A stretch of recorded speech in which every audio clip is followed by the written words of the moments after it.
नमस्कार ক্যালকাটা ইউনিভার্সিটির semester 2 chemistry অনার্সের কোশ্চেন অ্যান্সার সলভ করছি। ফার্স্ট কোশ্চেনটা বলেছে কম্পেয়ার সিও বন্ড লেন্থ। দেখো সিও বন্ড লেন্থ সবথেকে বেশি কোনটা হবে।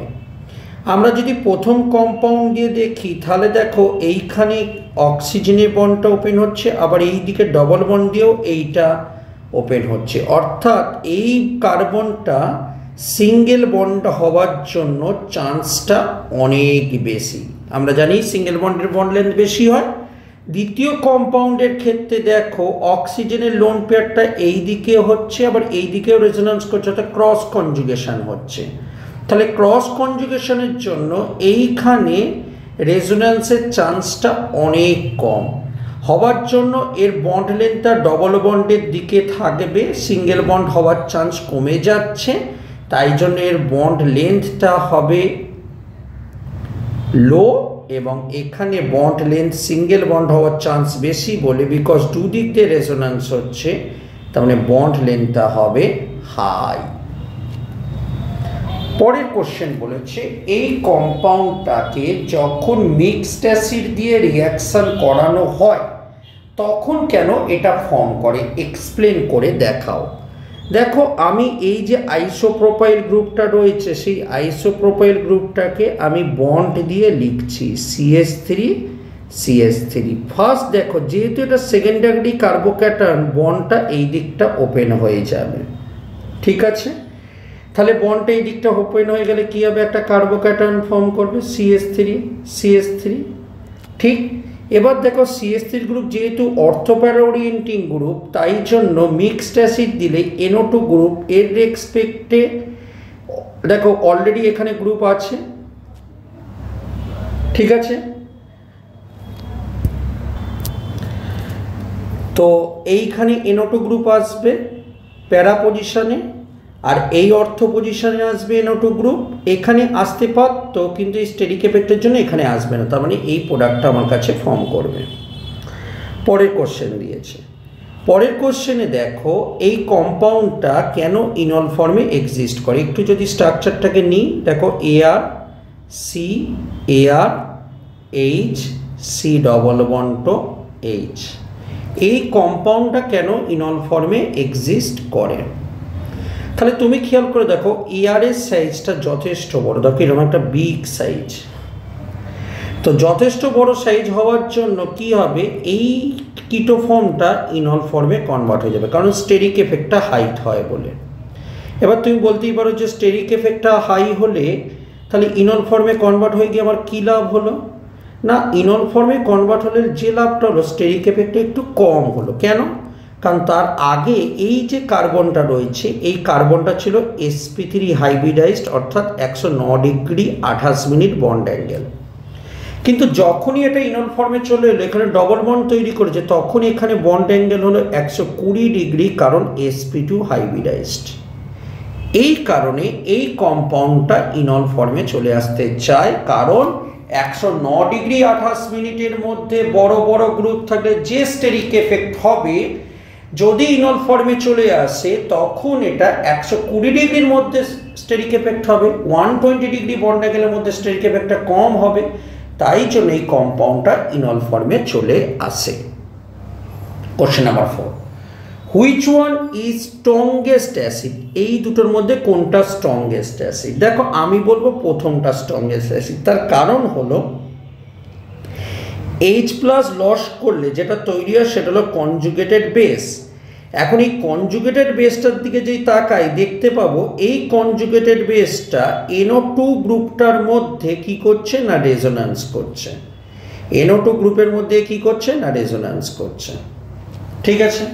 তাহলে এখন প্রশ্ন করতে পারো পরের কম্পাউন্ডটার ক্ষেত্রে তাই হওয়া উচিত, NO2 গ্রুপের মধ্যে রেজোন্যান্স হবে। উত্তর হলো না, তার কারণ NO2 একটা যথেষ্ট বড় গ্রুপ, তার চারপাশে এই CH3 গ্রুপগুলো থাকবার জন্য এখানে একটা স্টেরিক এফেক্ট কাজ করছে, এবং এই স্টেরিক এফেক্টের জন্য এখানে যে মাইনাস চার্জটা হচ্ছে সেই মাইনাস চার্জটা রেজোন্যান্স করতে পারছে না। এই কারণে কনজুগেটেড অ্যাসিড ফার্স্ট কম্পাউন্ডটার বেশি, কারণ তার মাইনাস চার্জটা ভালো রেজোন্যান্স করছে বলে আমরা প্রথম কম্পাউন্ডটাকে বেশি অ্যাসিড বলে কনসিডার করব। কোশ্চেন নাম্বার 5, এখানে বলেছে সলভোলিসিস রেট আমাদের কম্পেয়ার করতে বলেছে। এই তিনটে কম্পাউন্ডের মধ্যে কার সলভোলিসিস বেশি? না, যার কার্বোক্যাটায়ন বেশি স্টেবল। কারণ সলভোলিসিস, হাইড্রোলিসিস এই সমস্ত রিয়াকশানগুলো কার্বোক্যাটায়ন ফর্ম করে হয়, তাই যার কার্বোক্যাটায়ন যত বেশি পরিমাণে স্টেবল হবে তার সলভোলিসিস রেটটা তত বেশি পরিমাণে বেশি হবে। আমরা দেখার চেষ্টা করি প্রথম, দ্বিতীয় এবং তৃতীয় এই তিনটে কম্পাউন্ডের কার্বোক্যাটায়নকে তৈরি করি। যদি দেখব যে প্রথম কম্পাউন্ডটা একটা 3 ডিগ্রি কার্বোক্যাটায়ন তৈরি করেছে, অবশ্যই স্টেবল। মনে হতে পারে সেকেন্ড এবং থার্ড কম্পাউন্ডটাও 3 ডিগ্রি তৈরি করেছে, কিন্তু সেকেন্ড এবং থার্ড কম্পাউন্ডটা একটা ব্রিজ হেটেড কার্বোক্যাটায়ন, এবং আমরা জানি ব্রিজ হেটেড কার্বোক্যাটায়ন হলো হাইলি আনস্টেবল। এখন দুজনই আনস্টেবল, তাহলে এখন প্রশ্ন উঠছে কে বেশি আনস্টেবল? না, যার রিংয়ের মেম্বারটা ছোট। দেখো খেয়াল করে, আমরা যদি খেয়াল করে দেখি এই দুটোর মধ্যে দেখো এইটার ক্ষেত্রে দেখো মেম্বারটা দেখো ছোট, তার মানে এটা বেশি আনস্টেবল, তাই রিয়াকশন রেট স্লো। তাই দেখো 10⁻⁻14, এটা কম্পারেটিভলি ভাবে বেশি স্টেবল, তাই 10⁻⁻4 আর প্রথমটা 1 হচ্ছে। ক্লিয়ার? পরের কোশ্চেনে আসি। বলেছে হাইড্রোলিসিস ইজ প্রথমটার ক্ষেত্রে এত টাইমস ফাস্টার কেন? তার কারণ এখানে ডবল বন্ডটা এই কার্বনে গিয়ে ওটিএসটাকে বার করে দেয়, যেটাকে বলা হয় NJP reaction, neighbouring group participation reaction. কিন্তু দ্বিতীয় কম্পাউন্ডের ক্ষেত্রে খেয়াল করে দেখো এখানে কোনো এরকম ডবল বন্ড নেই যেটা গিয়ে ওইখানে অ্যাটাক করবে এবং ওটিএসটাকে বার করবে। তার মানে বলবো প্রথম কম্পাউন্ডটা এনজিপি বা নেবারিং গ্রুপ পার্টিসিপেশন রিয়াকশন করেছে, সেই কারণের জন্য প্রথম কম্পাউন্ডটার হাইড্রোলিসিস রেট অনেক বেশি হবে দ্বিতীয় কম্পাউন্ডের চেয়ে। পরের কম্পাউন্ডটা চলে এসো, দেখো এই যে ওয়াটার মলিকুলের সঙ্গে reaction, it is also a hydrolysis reaction. এখন হাইড্রোলিসিস রিয়াকশন কার ভালো হয়? না, যার এনজিপি অর্থাৎ ভেতরে থাকা কোনো গ্রুপ যদি নিজে থেকে রিয়াকশনে টেক পার্ট করে তখন ভালো হয়। দেখো সালফারের লোন পেয়ার দিয়ে অ্যাটাক করে এটা বার করে দিচ্ছে, দ্বিতীয়টার ক্ষেত্রে অক্সিজেনের লোন পেয়ার গিয়ে কার্বনে অ্যাটাক করে বার করে দিচ্ছে। তো আমরা বলতে পারি 1, 2 এবং 3 যদি কম্পাউন্ডের নাম দিয়ে দিই, 1 এবং 3-র ক্ষেত্রে হাইড্রোলিসিস রেট অনেক বেশি হবে দ্যান দ্যাট অফ কম্পাউন্ড 2। কারণ কম্পাউন্ড 1 এবং কম্পাউন্ড 3-র মধ্যে একটা এনজিপি রিয়াকশন ঘটছে, নেবারিং গ্রুপ পার্টিসিপেশন রিয়াকশন ঘটছে, যেখানে সালফার বলো বা অক্সিজেন বলো তার লোন পেয়ার গিয়ে অ্যাটাক করে রিয়াকশনটা করে ফেলছে। এখন প্রশ্ন হলো এই কম্পাউন্ড 1 এবং 3-র মধ্যে কে বেটার? না, সে বেটার যার নিউক্লিওফিলিসিটি বেশি। এখন প্রশ্ন হলো নিউক্লিওফিলিসিটি কার বেশি হবে? নিউক্লিওফিলিসিটি প্রপোর্শনাল টু সাইজ, যার সাইজটা বেশি তার নিউক্লিওফিলিসিটি বেশি, তার এনজিপি রিয়াকশন ফাস্টেস্ট হবে। এখন আমরা যদি খেয়াল করে দেখি একটা সালফার একটা হলো অক্সিজেন, কার সাইজ বড়? সালফারের সাইজ বড় দ্যান দ্যাট অফ অক্সিজেন, তাই জন্য সালফারের লোন পেয়ার দিয়ে রিয়াকশনটা অনেক ফাস্ট হবে দ্যান দ্যাট অফ অক্সিজেনের থেকে। তাই 1 এবং 3-র মধ্যে 1 বেটার, তারপর 3, তারপর হবে 2। তার মানে কি হলো 1 আর 3-র মধ্যে এনজিপি হচ্ছে, 2 এর মধ্যে হচ্ছে না। 1 আর 3-র মধ্যে 1 কেন বেটার? সালফার ভালো নিউক্লিওফাইল। নিউক্লিওফিলিসিটি কার উপর ডিপেন্ড করে? যার সাইজ বেশি তার নিউক্লিওফিলিসিটি বেশি হবে। পরের কোশ্চেন, এই কম্পাউন্ডটা অপটিক্যাল অ্যাক্টিভিটি লস করে কেন? NADODর মধ্যে আমরা একটু দেখে নেওয়ার চেষ্টা করি জিনিসটার মধ্যে কি রয়েছে। এমন না, ইটি, সি, এমই, এই যে এইচ, এই যে সি, ডবল বন্ড ও পিএইচ। অ্যাকচুয়ালি কি হয়, ওডি যখন দেবে এই মাইনাসটা এই হাইড্রোজেনটাকে নেবে, এই বন্ডটাকে তুলে দেবে, দিলে কেমন দেখতে হচ্ছে? সি মাইনাস, এটা সি ডবল বন্ড ও পিএইচ, রাইট? নেক্সট স্টেপে এই মাইনাসটা কি করবে? রেজোন্যান্স করবে। বেশ, রেজোন্যান্স করলে কেমন দেখতে হচ্ছে? ET C ME double bond C O minus resonance করেছে, এটা হলো পিএইচ। এবারই হচ্ছে মজা, কারণ এখানে একটা sp2 হাইব্রিডাইজড কার্বনের ডবল বন্ড তৈরি হয়েছে। এই sp2 হাইব্রিডাইজড কার্বনের ডবল বন্ডটা যখন এই মাইনাসটা ব্যাক করবে সেটা আপ সাইড দিয়ে ওপেন হতে পারে, ডাউন সাইড দিয়ে ওপেন হতে পারে। অর্থাৎ এই যে D2O D প্লাস DOD, তাই তো, এই যে ডবল বন্ডটা খুলে গিয়ে ডিটাকে ওপর দিক দিয়ে অ্যাটাক করে ওডিটাকে বার করে দিতে পারে, অথবা নিচের দিক দিয়ে অ্যাটাক করতে পারে, এই বন্ডটাকে ডিতে গিয়ে অ্যাটাক করে ওডিটাকে বার করে দিতে পারে। দুটো পসিবিলিটি রয়েছে। তো এই কারণে দুটো কম্পাউন্ড তৈরি হবে, এই কারণে জিনিসটা রেসিমাইজড হয়ে পড়বে। ক্লিয়ার? কোশ্চেন নাম্বার 9-এ আসছি।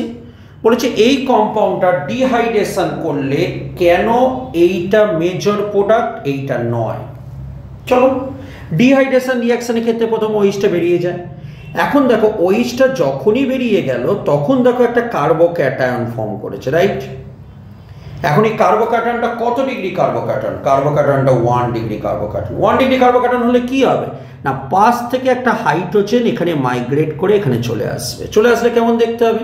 চলে আসলে হবে CH3CH, এখানে চলে এসছে, তার মানে এখানে হবে প্লাস CH3। এখন প্রশ্ন হলো কেন মাইগ্রেট করলো? কারণ দেখো আগে ছিল সেই 1 ডিগ্রি কার্বোক্যাটায়ন, হাইড্রোজেনটা মাইগ্রেট করে গেলে দেখো দুটো গ্রুপ অ্যাটাচ হচ্ছে, 2 ডিগ্রি কার্বোক্যাটায়ন তৈরি হচ্ছে। এখন 2 ডিগ্রি কার্বোক্যাটায়ন বেশি স্টেবল। এবার হাইড্রোজেনটা এখানে পড়ে এটা করবে কারণ বেশি হাইপার কনজুগেটেড ডবল বন্ড তৈরি করছে। কারণ এর আলফা হাইড্রোজেন কত? আলফা আলফা আলফা হাইড্রোজেন হলো 6টা। আর একটা পসিবিলিটি রয়েছে এই কার্বোক্যাটায়ন তৈরি হলে CH3 CH2 CH, দেখো এখানকার হাইড্রোজেনটা এখানে পড়ে যেতে পারতো, এটাও একটা পসিবিলিটি রয়েছে। তো যদি এটা হতো এই ডবল বন্ডের পাশে কার্বন এইটা আলফা হাইড্রোজেনের সংখ্যা হতো 2টো। তার মানে আলফা হাইড্রোজেনের সংখ্যা বেশি হচ্ছে, তাই জন্য আমার কাছে এই কম্পাউন্ডটা আমার কাছে মাইনর এবং এই কম্পাউন্ডটা তোমার কাছে মেজর প্রোডাক্ট হিসাবে কনসিডার করব। ক্লিয়ার হয়েছে হিস্ট্রিটা? পরের question, which of the compound easily form carbocation? দেখো যার কার্বোক্যাটায়ন বেশি স্টেবল। দ্বিতীয় কম্পাউন্ডে কার্বোক্যাটায়ন আনস্টেবল, কারণ ক্লোরিনের লোন পেয়ার দিয়ে দেখো রেজোন্যান্স করছে। কার্বোক্যাটায়ন আনস্টেবল কারণ পার্সিয়াল ডবল বন্ড ক্যারেক্টার তৈরি করছে, এখানে একটা পার্সিয়াল ডাবল বন্ড ফর্ম করছে। কিন্তু ফার্স্ট কম্পাউন্ডের দেখো ক্লোরিনটা বেরিয়ে গেলে যেটা CH2 তৈরি করছে, সেই CH2 দেখো রিংয়ের সঙ্গে রেজোন্যান্স করতে পারছে। যেহেতু রিংয়ের সঙ্গে রেজোন্যান্স করতে পারছে তাই জন্য ফার্স্ট কম্পাউন্ডটা কার্বোক্যাটায়ন ফর্ম করবে ইজিলি ভাবে। এটাই হলো আমার কাছে অ্যান্সার। আমরা নেক্সট কোশ্চেনে আসছি। বলেছে কম্পেয়ার CCl বন্ড এনার্জি 3 তার মানে এইটা ইন 3 ক্লোরো, মানে এখানে ক্লোরিন আছে। আরেকটা বলেছে ক্লোরো ইথিলিন, আচ্ছা ইথিলিন এইটা। দেখো ক্লোরো ইথিলিনের ক্ষেত্রে বন্ড এনার্জিটা বেশি হবে। কেন হবে? কারণ ক্লোরিনের লোন পেয়ারটা রেজোন্যান্স করছে, তাই বন্ড এনার্জিটা হাই। এবার দেখো 3 ক্লোরোপ্রোপিনের ক্ষেত্রে খেয়াল করে দেখো, যদি ক্লোরিনটা লুজ করে তাহলে দেখতে কেমন হবে? দেখতে যে কার্বোক্যাটায়নটা তৈরি হচ্ছে সেই কার্বোক্যাটায়নটা রেজোন্যান্স স্টেবিলাইজড। তাহলে এ চাইবে আমি আমার ক্লোরিনটাকে লস করে দেবো, তাই জন্য এইটার ক্ষেত্রে মানে 3 ক্লোরোপ্রোপিনের ক্ষেত্রে বন্ড এনার্জি কি হবে? লেস হবে। পরের question, draw pseudo asymmetric centre of this carbon. এই কার্বনটা সিউডো অ্যাসিমেট্রিক সেন্টারটা করতে বলেছে। তাহলে কোন কার্বনটা হবে? তাহলে আগে এইটাকে ফিশার প্রজেকশনে সুন্দরভাবে আমরা একটু লিখে নেওয়ার চেষ্টা করছি। যদি আমরা এরকমভাবে লিখে নিই তাহলে দেখতে পাবো আমাদের যে স্ট্রাকচারটা পেয়েছি সেই স্ট্রাকচারে এই যে পয়েন্টটা রয়েছে এইটার নোমেনক্লেচার হচ্ছে আর, এবং এইটার হচ্ছে তোমার কাছে এস। যেহেতু এটা দেখতে তোমার মনে হতেই পারে যে কাইরাল না, কারণ এই মাঝখানে কার্বনটার দিকে যদি তাকাই ওপরে এবং নিচে একই রকম দেখতে রয়েছে কম্পাউন্ড বা গ্রুপ, তো দেখে মনে হতেই পারে এই কার্বনটা কাইরাল নয়, বাট এই কার্বনটা কাইরাল বিকজ আমরা এই আরএস নোমেনক্লেচার করতে পারি। তার কারণ উপরেরটা আর নিচেরটা হচ্ছে এস, সেই কারণে মাঝখানে কাইরালটাকে কাইরাল বলবো এবং এটাকে বলবো সিউডো অ্যাসিমেট্রিক সেন্টার। পরের কোশ্চেন, ইনল পার্সেন্টেজ কোনটার বেশি হবে? ইনল পার্সেন্টেজ বেশি হবে দ্বিতীয়টার ক্ষেত্রে। তার কারণ এটা যখন ইনলে চলে যাবে সেই ইনলটা হাইড্রোজেন বন্ডিং করছে। দেখো এই যে হাইড্রোজেনটা পড়েছে তার মানে এখানে বন্ড, আর এটা কি হচ্ছে OH। দেখো এই ইনলটা কি করছে? হাইড্রোজেন বন্ডিং করতে পারছে। তো সেকেন্ড কম্পাউন্ডটা যেহেতু হাইড্রোজেন বন্ডিং করতে পারছে তাই জন্য ইনল পার্সেন্টেজ বেশি হবে। এখন প্রশ্ন হলো ফার্স্টেরটা কি পাচ্ছে না? অবশ্যই পাচ্ছে। তাহলে সেকেন্ডটাকে কেন প্রেফার করছি? আগে ফার্স্টের কম্পাউন্ডের হাইড্রোজেন বন্ডিংটাকে তোমাকে শো করাচ্ছে। এই বন্ডটা এখানে পড়লো, এই বন্ডটা উপরে উঠে গেল, তাহলে দেখতে কেমন হলো? দেখতে হলো এরকম MEC+2C, এটা CH2 আর উপরে উঠে গেছে OH, হাইড্রোজেন বন্ডিং হলো। তাহলে সেকেন্ড কম্পাউন্ডের মতন ফার্স্ট কম্পাউন্ডটাও হাইড্রোজেন বন্ডিং করতে পারছে, কিন্তু ফার্স্ট কম্পাউন্ডে যেহেতু এই কার্বন কার্বন বন্ডটা সিঙ্গেল বন্ড এবং রিং নয় তাই এটা ফ্লিপ করতে পারে। এখন ফ্লিপ করে গেলে কেমন দেখতে হবে? ফ্লিপ করে গেলে দেখতে হবে C+C, এটা OH নিচ্ছে, এটা ডবল বন্ড CH2, তখন আবার হাইড্রোজেন বন্ডিং করতে পারছে না। কিন্তু দ্বিতীয় কম্পাউন্ডটা যেহেতু একটা রিং কম্পাউন্ড তার মানে কি এটা অলওয়েজ H বন্ডিং করতে পারছে, সবসময় H বন্ডিং করতে পারছে। কিন্তু ফার্স্ট কম্পাউন্ডটা যেহেতু রিং কম্পাউন্ড নয় তাই অলওয়েজ H বন্ডিং করতে পারছে না। তো সিঙ্গেল বন্ড যখন ফ্লিপ করে যাবে আর একটা স্ট্রাকচার পাবে তখন আর হাইড্রোজেন বন্ডিং করতে পারবে না। বুঝতে পেরেছ? পরের কোশ্চেন আসছি, কম্পেয়ার স্টেবিলিটি। দেখো এই দুটো কার্বোক্যাটনের মধ্যে ফার্স্ট কার্বোক্যাটন বেশি স্টেবল। তার কারণ এই যে পিএইচ মানে কি এই এরকম থাকবে ফিনাইল গ্রুপ, তার মানে কি হবে এই পিএইচ থাকবার জন্য এটা এক্সটেন্ডেড রেজোন্যান্স করতে পারে এবং এক্সটেন্ডেড রেজোন্যান্স করবার জন্য ফার্স্ট কম্পাউন্ডের স্টেবিলিটিটা অনেক বেশি হবে। কোশ্চেন নাম্বার 15, কম্পেয়ার স্টেবিলিটি এই দুটো কম্পাউন্ডের মধ্যে। দ্বিতীয় কম্পাউন্ডটা বেশি স্টেবল কারণ কার্বনের যে র্যাডিক্যালটা রয়েছে সেই র্যাডিক্যালটা দুটো রিংয়ের মধ্যে রেজোন্যান্স ফিনাইল রিংয়ের মধ্যে রেজোন্যান্স করছে। দুটো নয়, তিনটে ফিনাইল রিংয়ের মধ্যে এই র্যাডিক্যালটা কি করছে? রেজোন্যান্স করছে। যেহেতু রেজোন্যান্স করছে তাই জন্য এই দ্বিতীয় কম্পাউন্ডের স্টেবিলিটিটা অনেকটা বেশি পরিমাণে হয়ে থাকবে। পরে কোশ্চেন বলেছে, which compound can form stable কার্বো anion? কোনটা স্টেবল কার্বো অ্যানায়ন তৈরি করবে? দেখো তার ফার্স্ট কম্পাউন্ডটা বেশি করবে। তার কারণ এই যে হাইড্রোজেনটাকে লস করে যে মাইনাসটা তৈরি করবে, কারণ হাইড্রোজেন লস করে তো হবে, সেই মাইনাসটা করবে, সেই মাইনাসটা এইখানে বেঞ্জালডিহাইডের মধ্যেও রেজোন্যান্স করবে আবার এই দিকেও রেজোন্যান্স করবে, অর্থাৎ বোথ সাইড রেজোন্যান্স করতে পারছে, বোথ সাইড রেজোন্যান্স করতে পারছে কার্বো অ্যানায়ন।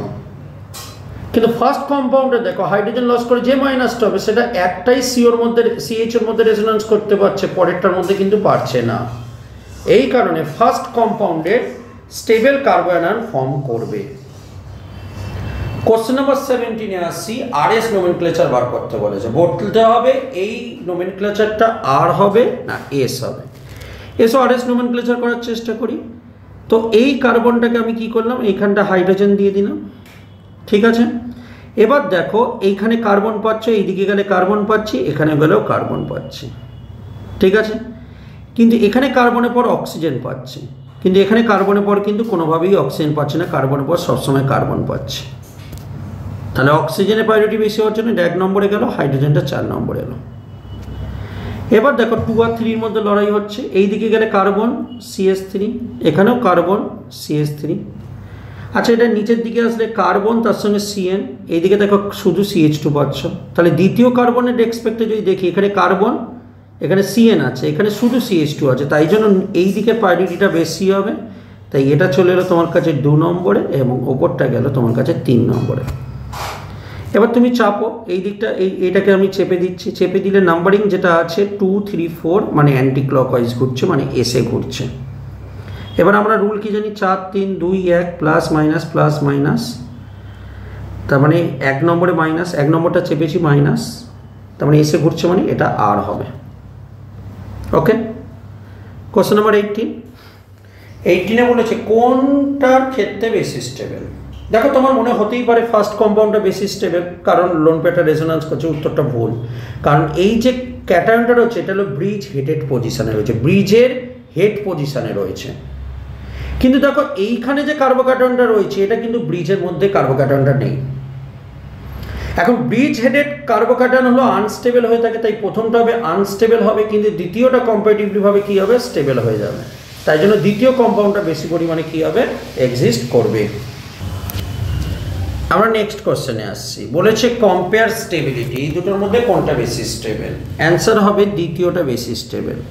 তার কারণ এই যে কার্বোক্যাটায়ন রয়েছে অক্সিজেনের লোন পেয়ার দিয়ে রেজোন্যান্স করছে, প্লাস ফিনাইল রিং এই ডবল বন্ডটা পাশের কার্বনে থাকবার জন্য দু সাইড দিয়ে রেজোন্যান্স হচ্ছে। প্রথমেরটার ক্ষেত্রে কি হচ্ছে, অক্সিজেনের লোন পেয়ারটা রেজোন্যান্স করছে, কিন্তু ফিনাইল রিংয়ের ডবল বন্ডটা দূরে থাকবার জন্য এ রেজোন্যান্স করতে পারছে না, কারণ এটা তারপরের কার্বনে রয়েছে। বরঞ্চ ফিনাইল রিং এখানে মাইনাস আই এফেক্ট হিসাবে কাজ করছে, যার জন্য এই কার্বনের স্টেবিলিটিটা অনেকটা কমিয়ে দিচ্ছে। তো আমরা যদি দুটোর মধ্যে কম্পেয়ার করি, দ্বিতীয় কার্বোক্যাটায়নটা মোর স্টেবল। ঠিক আছে, কোশ্চেন নাম্বার 20-তে আসছি।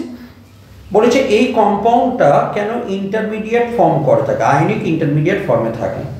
তার কারণ এইখানে যে নাইট্রোজেনের লোন পেয়ারটা রয়েছে, এই লোন পেয়ারটা কি করে, রেজোন্যান্স করে।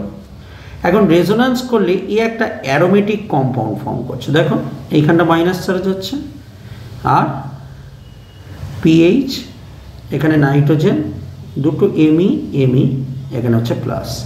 তাহলে তুমি ভালো করে খেয়াল করে দেখো এইখানটা কি হচ্ছে, এটা কি হচ্ছে, একটা অ্যারোমেটিক কম্পাউন্ড হচ্ছে। এবং অ্যারোমেটিক কম্পাউন্ড হওয়ার জন্য এই কম্পাউন্ডটা চেষ্টা করবে এই আয়নিক ফর্মে থাকতে, যাতে সে অ্যারোমেটিক ফর্মে থাকতে পারে। এই কারণে এই কম্পাউন্ডটা আয়নিক ফর্মে থাকে। আমরা 21-এর কোশ্চেনটা করছি। 21-এর কোশ্চেনটা বলেছে আইইউপিএসি নোমেনক্লেচার করতে বলেছে, এই কম্পাউন্ডটার আইইউপিএসি নোমেনক্লেচার করতে বলেছে।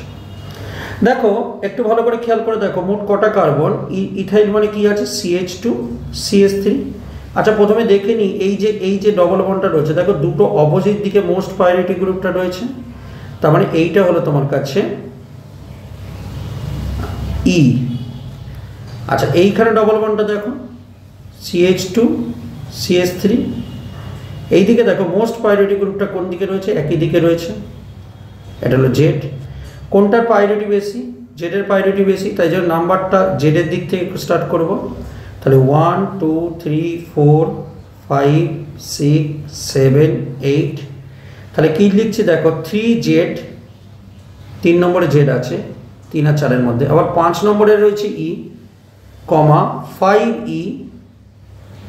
মোট কটা কার্বন, 8টা কার্বন, অক্ট 3 5, 3 নম্বর এবং 5 নম্বরে 3 5 ডাইইন। আচ্ছা অক্টের আগে এইটা হবে, মিথাইল গ্রুপগুলো আছে, কত নম্বর আছে, 4 এবং 5 নম্বর। তাহলে 3Z 5E 4 5 ডাইমিথাইল অক্ট 3 5 ডাইইন। ওকে, পরের কোশ্চেনে আসছি। বলেছে draw stable resonating structure. Stable resonating স্ট্রাকচারটা কি হবে, তো দেখো একটু ইটি সি প্লাস ও ইটি, আর এটা হলো এন। এখন ইলেকট্রোনেগেটিভিটি যদি কনসিডার করো তাহলে দেখবে এটা লেস ইলেকট্রোনেগেটিভ, আর এটা হলো মোর ইলেকট্রোনেগেটিভ। ঠিক আছে, তাহলে রেজোনেটিং স্ট্রাকচার কি হবে, আগে রেজোনেটিং স্ট্রাকচারগুলো আগে একটা নাইট্রোজেনের লোন পেয়ার দিয়ে হবে। তাহলে ইটি সি ডবল বন্ড, নাইট্রোজেনের মাথায় হচ্ছে প্লাস ও ইটি, এটা একটা হয়েছে। আর একটা কি হতে পারে, ইটি সি প্লাস ও ইটি, অক্সিজেনের লোন পেয়ার দিয়ে একটা হতে পারে। এখন অক্সিজেনের লোন পেয়ার দিয়ে হলে কেমন দেখতে হবে, ইটি সি ডবল বন্ড ও প্লাস ইটি। তাহলে তোমার কাছে এখন 3টে স্ট্রাকচার, একটা হলো 1 নম্বর 2 নম্বর 3 নম্বর। প্রশ্ন হলো এই 3টে স্ট্রাকচারের মধ্যে কে সব থেকে বেশি স্টেবল। দেখো প্রথমত বলি 2 এবং 3টা বেশি স্টেবল, 2 এবং 3টা বেশি স্টেবল একের চেয়ে। তার কারণ 2 এবং 3-এ দেখো বন্ডের সংখ্যা বেশি। এখন 2 এবং 3-এর মধ্যে যদি কনসিডার করি, 2 এবং 3-এর মধ্যে কনসিডার করলে 2টা বেশি স্টেবল 3-এর চেয়ে। তার কারণ 2-এর ক্ষেত্রে প্লাস চার্জটা লেস ইলেকট্রোনেগেটিভ নাইট্রোজেনের ওপর আছে, আর 3-এরটা প্লাস চার্জটা মোর ইলেকট্রোনেগেটিভ অক্সিজেনের ওপর আছে, যেটা আনস্টেবল। তাহলে আমাকে প্রথমে দেখতে হবে কি না, নাম্বার অফ কোভ্যালেন্ট বন্ড কার বেশি। তারপরে কি দেখতে হবে, প্লাস চার্জটা যেন লেস ইলেকট্রোনেগেটিভের উপর থাকে, তবে বেশি স্টেবিলিটি পায়। তো এই ছিল ক্যালকাটা ইউনিভার্সিটির সেমিস্টার 2 এর কিছু কোশ্চেন অ্যান্সার। পরবর্তী ভিডিওতে আরও কোশ্চেন অ্যান্সার নিয়ে আমরা আসব। এই ধরনের কোশ্চেনগুলো করলে পরীক্ষায় খুব ভালো রেজাল্ট হবে, এটা আমি তোমাদের আশ্বাস দিতে পারি। খুব ভালো করে প্র্যাকটিস করো। ধন্যবাদ। ভালো।